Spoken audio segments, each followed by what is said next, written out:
En octubre de 1993, 3 agrónomos, Hernando, Heriberto y Rodolfo, fueron enviados a una finca aislada en Guanajuato, México, para realizar un mapeo de tierras. Después de una noche de borrachera, hicieron una apuesta para caminar por la plantación de noche. No imaginaban que se arrepentirían de su aventura. Nadie creyó la historia de los sobrevivientes, atribuyendo los eventos al alcohol, pero decidieron relatar todo en un blog en 2009. Octubre de 1993. Guanajuato, México. Yo, Hernando, junto con mis colegas Heriberto y Rodolfo, fuimos contratados para realizar el mapeo de tierras de una finca aislada. Era un trabajo que exigía atención a los detalles, pero la ubicación remota y la vastedad de la propiedad hacían la tarea desafiante. Sin embargo, éramos jóvenes recién graduados y estábamos emocionados con la nueva aventura. Llegamos a la finca en una mañana nublada, el cielo cargado de nubes grises que parecían anunciar una tormenta inminente. El aire estaba pesado, cargado con la humedad del rocío matinal, y la sensación de aislamiento era palpable, como si hubiéramos entrado en un mundo aparte. «Caray, mira nada más el tamaño de esto», dijo Heriberto, con los ojos brillando de emoción mientras observaba la vastedad de la finca. «Va a ser una aventura y tanto», añadí, tratando de compartir su entusiasmo, aunque algo en la atmósfera me dejaba inquieto. La casa principal era una construcción antigua, con paredes de madera desgastadas por el tiempo y el clima. Cada paso que dábamos en el porche hacía que las tablas crujieran bajo nuestros pies, creando un sonido casi melancólico que resonaba en el silencio de la mañana. «El lugar tiene su encanto, ¿no?», comentó Rodolfo, mirando alrededor con una mezcla de curiosidad y aprensión. Antes de que pudiéramos responder, la puerta principal se abrió lentamente, revelando a don Luis, el propietario. Era un hombre anciano, con cabello blanco y ralo, y un rostro marcado por el tiempo. Su mirada, sin embargo, era aguda y evaluadora. «Bienvenidos, señores», dijo don Luis, su voz ronca pero firme. Nos saludó con un apretón de manos que, a pesar de la edad, aún era sorprendentemente fuerte. «Espero que el viaje haya sido tranquilo». «Sí, señor», respondió Heriberto con una sonrisa. «Estamos listos para empezar». Don Luis asintió con la cabeza, visiblemente aliviado. «Me alegra oír eso. La finca es grande, muy grande, y hay mucho trabajo por hacer. Pero estoy seguro de que ustedes podrán con todo». Los primeros días fueron tranquilos. Pasábamos las mañanas mapeando los campos, observando cada detalle de la vasta propiedad y las tardes compilando los datos recolectados. El trabajo era agotador, pero la belleza agreste de la finca tenía su propio encanto. Don Luis frecuentemente se unía a nosotros por la noche, compartiendo historias sobre la finca. Sus palabras estaban llenas de antiguas supersticiones y leyendas locales. «¿Sabían que esta tierra fue un cementerio indígena?», preguntó una noche, mientras nos sentábamos alrededor de la mesa del comedor. «Dicen que los espíritus de los antiguos habitantes aún vagan por aquí». Heriberto y Rodolfo rieron, pero yo sentí un escalofrío recorrer mi espalda. «¿En serio, don Luis?». «¿Espíritus?», preguntó Heriberto, entre risas. «Sí, espíritus», respondió don Luis, con una mirada seria. «Hay muchas cosas que no podemos explicar». En la noche del tercer día, después de un largo día de trabajo, decidimos relajarnos. Encontramos una botella de tequila en la despensa, y sin pensarlo 2 veces, comenzamos a beber. Las risas resonaban por la casa mientras compartíamos historias de aventuras pasadas. «¿Se acuerdan de aquella vez en Veracruz, cuando Rodolfo casi se cae al río?», empezó Heriberto, riendo. «¿Cómo podría olvidarlo?», respondió Rodolfo, sonriendo. «Aún te culpo por empujarme, Heriberto». «Yo nunca haría eso». Heriberto fingió inocencia, levantando la mano en protesta. Conforme la noche avanzaba y la tequila fluía, las historias se volvían más animadas y las risas más fuertes. La sensación de aislamiento que nos rodeaba durante el día parecía lejana. Por un breve momento, olvidamos las extrañas historias de don Luis y nos concentramos solo en disfrutar de la compañía mutua. Ya pasaba de la medianoche cuando Heriberto, con una sonrisa traviesa, levantó su vaso de tequila y hizo una sugerencia inesperada. ¿Qué tal una apuesta, chicos?, dijo, sus ojos brillando con una mezcla de osadía y alcohol. Vamos a ver quién tiene el valor de caminar por la plantación de maíz ahora mismo. Rodolfo, siempre competitivo, ni siquiera lo dudó. Estoy dentro, exclamó, levantándose de un salto. Siempre quise explorar ese maizal de noche. Yo, por otro lado, dudé. La idea de caminar por el maizal en la oscuridad no me atraía. Pero, con ambos mirándome, no quería ser visto como el cobarde del grupo. Está bien, dije, tratando de sonar confiado. Vamos. Tomamos nuestras linternas y salimos de la casa, la puerta rechinando en protesta al cerrarse. El viento soplaba fuerte, cortando el aire con un frío inesperado. El sonido de las hojas de maíz susurrando creaba una melodía siniestra, un murmullo constante que parecía observarnos. ¿Qué pasa, Hernando? ¿Tienes miedo?, provocó Heriberto, dándome un ligero empujón. Claro que no, respondí, tratando de ocultar el escalofrío que subía por mi espalda. Vamos a hacerlo. El alcohol en nuestra sangre nos daba una valentía temeraria, y reímos mientras caminábamos hacia el maizal. La oscuridad era total, excepto por los haces de luz de nuestras linternas que cortaban la noche como cuchillos. Mientras caminábamos, comenzamos a escuchar sonidos extraños. Al principio, eran pasos distantes, casi imperceptibles, pero suficientes para hacernos parar y mirar alrededor. ¿Oyeron eso?, pregunté, mi corazón acelerando. Probablemente solo el viento, dijo Heriberto, tratando de sonar despreocupado, pero había una tensión en su voz que no podía esconder. Continuamos, pero pronto los sonidos se volvieron más nítidos. Risas apagadas, como si alguien nos estuviera observando y divirtiéndose con nuestro desconcierto. Nos detuvimos nuevamente, todos en silencio, tratando de localizar el origen de los sonidos.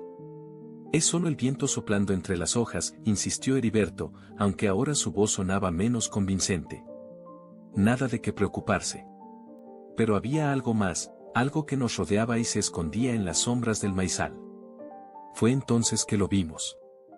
Entre las filas de maíz, una figura se destacaba. Al principio, parecía solo un espantapájaros colgado en un poste, una visión común en cualquier plantación. Pero había algo mal, algo que nos hizo detenernos en seco. Es solo un espantapájaros, dijo Rodolfo, tratando de reír, pero el sonido salió nervioso y forzado. Vamos a echar un vistazo, sugerí, a pesar del miedo creciente dentro de mí. Nos acercamos lentamente, cada paso resonando en nuestros oídos. Cuando nos acercamos más, pude ver mejor. Sus ojos brillaban con una luz inhumana, una luminosidad que parecía pulsar en la oscuridad. Esto no es normal, murmuré, mi corazón latiendo tan fuerte que podía escucharlo.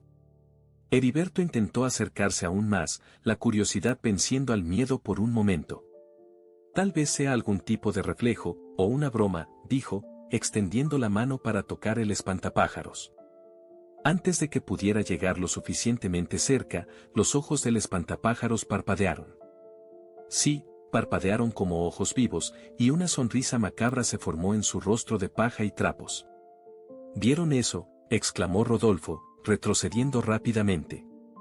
Eso no es posible, susurré, mis ojos fijos en la figura delante de nosotros. Necesitamos salir de aquí. Ahora. De repente, la criatura descendió de donde estaba colgada con un movimiento brusco y comenzó a correr en nuestra dirección. Sus movimientos eran extrañamente fluidos, como si estuviera rompiendo todas las leyes de la física. Gritamos, tomados por el pánico puro, y nos volvimos para correr de regreso a la casa. ¡Corre! ¡Corre!, grité, mi corazón martillando en el pecho. Mientras corríamos, pude escuchar la respiración agitada de Heriberto y los pasos pesados de Rodolfo justo detrás. Pero entonces, un sonido diferente, el sonido de alguien tropezando y cayendo. Miré hacia atrás y vi a Rodolfo en el suelo, luchando por levantarse. ¡Rodolfo!, gritó Heriberto, deteniéndose por un instante, pero la figura estaba casi sobre él. No podemos detenernos, grité, tirando del brazo de Heriberto. Vamos. Con el pánico dominándonos, continuamos corriendo, dejando a Rodolfo atrás. El sonido de los pasos de la criatura era cada vez más cercano, pero no nos atrevimos a mirar atrás de nuevo. Finalmente, alcanzamos la casa y nos lanzamos dentro, cerrando la puerta detrás de nosotros con manos temblorosas y respiraciones entrecortadas. ¿Qué era eso?, preguntó Heriberto, con los ojos desorbitados por el terror. No lo sé, respondí, tratando de recuperar el aliento. Pero no podemos dejar a Rodolfo allá afuera. Esperamos a Rodolfo, pero nunca llegó. Cada segundo parecía una eternidad. Intentamos mantener la calma y razonar, pero el miedo era abrumador. Oíamos pasos y arañazos afuera, sonidos que hacían que la sangre se nos helara en las venas. Tenemos que hacer algo, susurró Heriberto, con la voz temblorosa. No podemos salir ahora, respondí, mirando la puerta como si fuera lo único que nos separara de la muerte. Tenemos que esperar hasta el amanecer. La noche fue larga y angustiante. Cada minuto que pasaba estaba marcado por el miedo y la incertidumbre. Oíamos los sonidos afuera, pasos, arañazos, y esa risa baja y siniestra que nos erizaba hasta los huesos. No dormimos nada, solo esperamos la llegada de la luz del día como si fuera nuestra única esperanza. Cuando el sol finalmente salió, la tensión disminuyó lo suficiente para que nos moviéramos. Decidimos salir y buscar a Rodolfo. Con la luz de la mañana, todo parecía un poco menos amenazador, pero el miedo aún estaba presente. Vamos, tenemos que encontrarlo, dijo Heriberto, su voz ronca de cansancio y ansiedad. Sí, coincidí, tomando mi linterna. Vamos. Revisamos la plantación de maíz, llamando por su nombre. Rodolfo. Rodolfo, ¿dónde estás?, gritaba Heriberto, su voz resonando entre las filas de maíz. Pero no hubo respuesta. El campo parecía aún más vasto y opresivo a la luz del día. Caminamos entre las filas, nuestros ojos atentos a cualquier señal de él. Y entonces, Heriberto se detuvo abruptamente, señalando algo en el suelo. Mira, ahí, dijo, con la voz temblorosa. En medio de la tierra y las hojas de maíz, vimos la linterna de Rodolfo caída. La recogí y sentí un escalofrío cuando vi manchas de sangre a su lado. Esto no es bueno, murmuré, con el corazón hundiéndose. ¿Dónde está? Continuamos la búsqueda por unas horas más, pero no encontramos ningún rastro de Rodolfo. Desolados y exhaustos, volvimos a la casa de don Luis para relatar lo sucedido. Nos recibió en el porche, su rostro serio y demasiado calmado para la situación. Don Luis, Rodolfo desapareció, dijo Heriberto, desesperado. Buscamos por todas partes, pero solo encontramos su linterna y sangre. Don Luis nos miró con una expresión sombría, pero no parecía sorprendido. Hay cosas en este lugar que no podemos explicar, dijo, su voz baja y llena de significado. Esa frase me dejó aún más inquieto. ¿Qué quiere decir con eso, don Luis?, pregunté, tratando de entender la profundidad de sus palabras. Estas tierras son antiguas, continuó. Hay historias, leyendas, cosas que suceden aquí que nadie puede explicar. Tal vez sea mejor que ustedes no lo sepan. Eso solo aumentó nuestra angustia. Llamamos a la policía de inmediato. Llegaron unas horas después, hicieron una búsqueda minuciosa, pero no encontraron nada más allá de la linterna y las manchas de sangre. Señor, dijo uno de los policías, volviéndose hacia nosotros con una mirada grave. Oficialmente, vamos a declarar a Rodolfo como desaparecido. Continuaremos las búsquedas, pero por ahora, no hay nada más que podamos hacer. 2 días después, un equipo de búsqueda encontró a Rodolfo. Estaba en estado de shock, sucio y desorientado, vagando sin rumbo por los alrededores de la finca. Cuando lo vi, casi no lo reconocí. Su rostro estaba pálido, los ojos desorbitados y vacíos, como si hubiera visto algo que su mente no podía procesar. Rodolfo. Dios mío, ¿qué te pasó? Corrí hacia él, mi voz cargada de preocupación y miedo. Pero no parecía escucharme. Continuaba repitiendo la misma frase, sus labios temblando. Ellos vienen. Ellos vienen. Los miembros del equipo de búsqueda intentaron calmarlo, pero Rodolfo parecía atrapado en una pesadilla de la que no podía despertar. ¿Quién viene, Rodolfo? ¿Qué viste? pregunté, sujetando sus hombros y tratando de hacer que se concentrara en mí. Sus ojos se encontraron con los míos por un breve momento, pero estaban llenos de un terror indescriptible. Ellos vienen, repitió, antes de empezar a llorar incontrolablemente. Lo llevaron rápidamente al hospital. Los médicos hicieron lo posible para calmarlo y entender lo que había sucedido, pero Rodolfo continuaba atrapado en su mantra aterrador. Ellos vienen. Más tarde, debido a su estado mental deteriorado, fue transferido a un sanatorio. Nunca se recuperó totalmente. Cada vez que lo visitaba, esperaba ver alguna mejora, pero siempre lo encontraba en el mismo estado, murmurando aquellas palabras aterradoras. Por favor, Rodolfo, dime qué pasó, le suplicaba, pero solo miraba al vacío, repitiendo incesantemente, ellos vienen. Volví a la ciudad, tratando de retomar mi vida. Pero los eventos de esa noche nunca me dejaron. Los recuerdos y el misterio de la desaparición de Rodolfo atormentaban mis pensamientos diarios. Buscaba respuestas, releía nuestros informes, recordaba cada detalle de esa finca maldita. El rostro aterrorizado de Rodolfo, eran como sombras permanentes en mi mente. Intenté seguir adelante, pero algo dentro de mí sabía que nunca podría olvidar. Ese lugar, esas experiencias, habían dejado marcas profundas e indelebles en mi alma. Rodolfo murió 2 años después, aún repitiendo la misma frase. Ellos vienen, murmuraba incesantemente, incluso en sus últimos momentos. La escena en el hospital era desoladora.